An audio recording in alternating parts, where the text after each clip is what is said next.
Bienvenue sur WiseCat. Dans cette vidéo, nous allons voir comment faire un clustering avec Power BI. Imaginons par exemple que nous ayons une bibliothèque qui souhaiterait regrouper ses lecteurs en groupes homogènes à partir de leur âge et du nombre de livres empruntés par an, dans le but par exemple de définir une politique tarifaire. Si vous voulez faire ce clustering avec moi dans Power BI, vous retrouverez ce fichier en lien dans la description de la vidéo.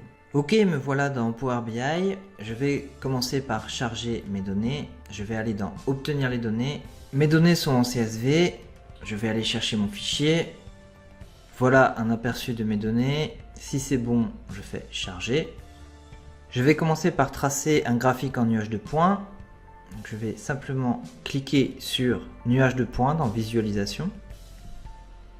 Je vais un petit peu agrandir mon graphique. Au niveau des données, je vais venir placer l'âge sur l'axe X, l'axe des abscisses. Je vais venir placer les livres empruntés dans l'axe Y, l'axe des ordonnées, et le numéro de lecteur dans détail.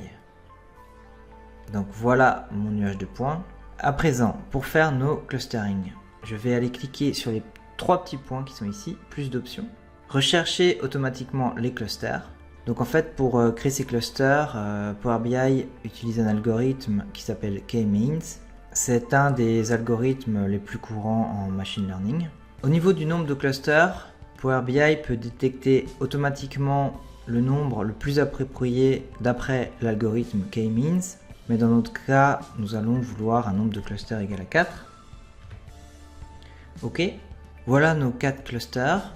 Donc on peut s'apercevoir qu'il y a un groupe de lecteurs relativement jeunes qui empruntent beaucoup, un groupe de lecteurs relativement jeunes qui empruntent peu, un groupe de lecteurs âgés qui empruntent beaucoup et un groupe de lecteurs âgés qui n'empruntent pas beaucoup. Au niveau des données, Power BI a ajouté, on peut le voir ici, une nouvelle colonne numéro lecteur cluster.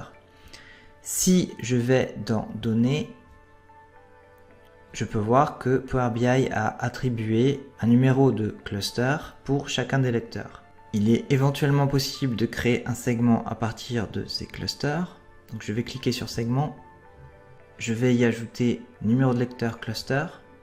Voilà mes 4 clusters.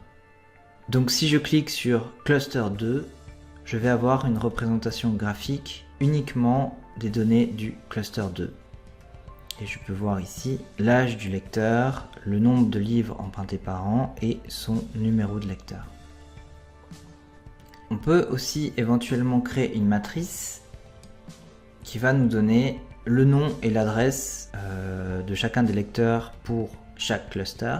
Donc je vais sélectionner le nom et l'adresse. Je vais simplement augmenter la taille de la police. Donc pour ça, je vais aller dans Format, Valeur. Je vais augmenter la taille de la police.